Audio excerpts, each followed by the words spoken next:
Okay.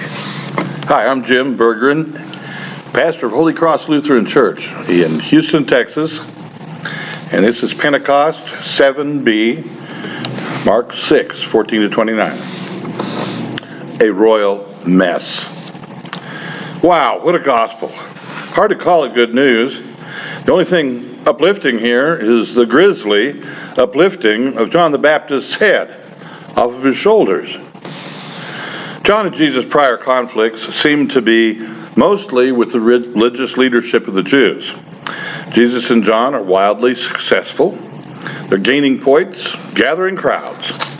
The royals, the powerful, the elite, are getting nervous.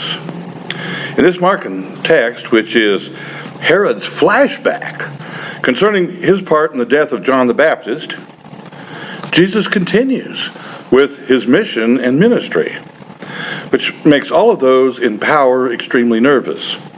Herod even thinks that Jesus is John resurrected. He's flashing back to his birthday party that he threw for himself. Mark is reminding his listeners and readers that there's only one other birthday party in the whole Bible, and it's in Genesis 40. There are two birthday parties in the Bible. The other occasion is the birthday party of Pharaoh when he had Joseph in his prison. Joseph discovered through his ability to interpret dreams one of the fellow inmates in Pharaoh's prison who was guilty of trying to poison the Pharaoh. Was it the wine steward or was it the baker? The dream revealed it was the baker. So Pharaoh, as part of his birthday celebration, beheads the baker and impales the remains as a cautionary tale for those who might challenge his power. So here in Mark, he tells a cautionary tale. You will step into a mess if you decide to speak truth to power, a royal mess. Power does not do business with truth. Threaten enough, power will destroy truth. The good news is that in following this text in Mark, Jesus continues bravely with amazing powers and uncontrollable popularity. This challenge, the death of John, is a severe blow.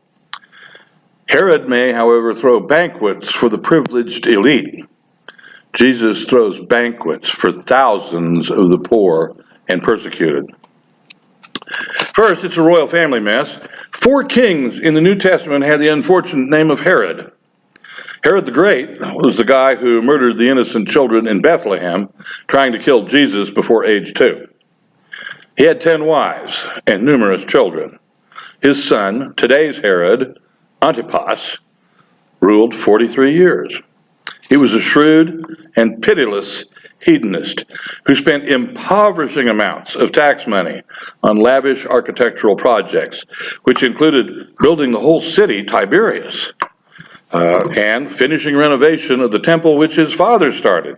Today, if you go to pray at the Wailing Wall in Jerusalem, you will be putting a written prayer in a crack of the same wall that Herod Antipas built.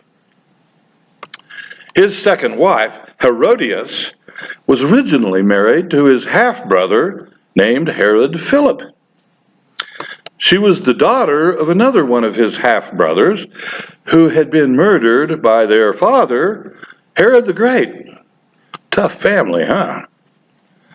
So Herod's wife, Herodias, was also his ex-sister-in-law and his niece. The royal family mess beginning to sound like that redneck ballad, I Am My Own Grandpa. It quickly became a royal political mess. To marry Herodias, he threw out his first wife, who he'd married in political alliance with the king of Nabatea. That king was so mad he went to war with Herod and won, killing many of Herod's Jewish soldiers and leaving thousands of widows and orphans in Galilee. They say the bedroom is private, but many died because of Herod's new bride. It was tricky. Herod was called king. He really was just a territorial governor, a tetrarch. He had to defer to Rome on everything. The political dynamics between Roman authority and Jewish law was a colonial tightrope. The Herodian dynasty was part Jewish, but rarely conformed to Jewish law. So the Herodian court's a political mess. The Roman banquet was a chance to keep your friends close and your enemies even closer. High officials displayed their power and wealth with lavish, amazing banquets. The more, the better. The guest list at Herod's birthday party would include his court nobles, groveling sycophants, his army officers, many Roman watchdogs, leading Galileans, Roman sympathizers, prominent businessmen. Mark accurately describes this inner circle of power as an extension of the family incest mess, an incestuous incorporation of government, military, and commercial interests. The birthday banquet was a crucial power tool. The first course of the banquet to whet your appetite might include conger eels, thrushes on asparagus, parrots, peacock tongues, fried dormice, and oyster ragout. Save room for the second course: shellfish, haunches of venison, roast pig, brain-stuffed sausage, caviar-stuffed crawfish, and game bird nuggets. You had better save room for the third course, because if you don't eat, your disrespect might get you killed. Roast ostrich, sea urchins, game fish, snails, fricassee of sow's udder, small quail eggs, and the grand finale of the main meal, the delicacy of the boar's head. Let's not forget that pig's head as we continue into this grisly tale. It's a royal political mess that morphs into a royal interpersonal mess.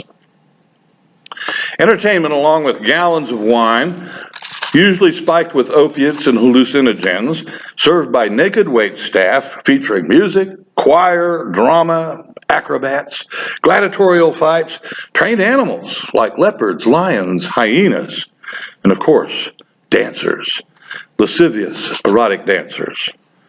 On the program for this banquet is the dancing daughter of Herod and Herodias, Salome. She was a seriously, sensuously sensational hit. She pleased everyone. Mark describes her as a chorasion. That word is used twice, here and in reference to the little 12-year-old girl that Jesus healed, raised from the dead, in Jairus' daughter, previous chapter 5.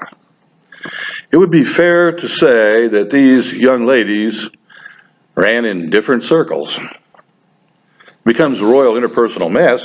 In the eyes of the non-elite, an honorable male would not let a female family member do such a horrible thing. That would be shameless. But then each Roman banquet had to outdo the previous one with excitement and debauchery. Domitian's banquet is recorded as having been all draped in black with the food dyed black, and all of the place settings were tombstones with your name on it. Everybody there was frightened half to death because they knew he was going to kill them at the end of the banquet. But he didn't. It was a big joke, and he gave them all gifts and sent them home. Herod's getting all tangled up here now. It's an interpersonal mess.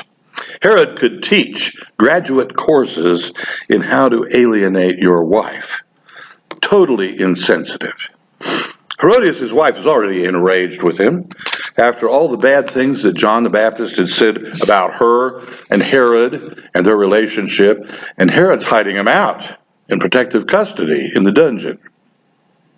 Herodias is doubly enraged as she discovers that Herod has put their daughter on public pedophilic display in front of God and everybody, including those whose wives might have been her friends.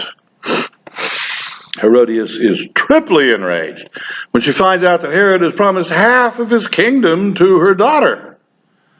Number one, he can't give away half his kingdom to anyone. It's not his kingdom. It's a backwater province of Rome. He gets Rome's permission to spit on the sidewalk. Number two, if he could give away half of his kingdom, well, whose half would that be? Folks, that would be Herodias's half, which would leave her with nothing, not a zilch, zip, and zero.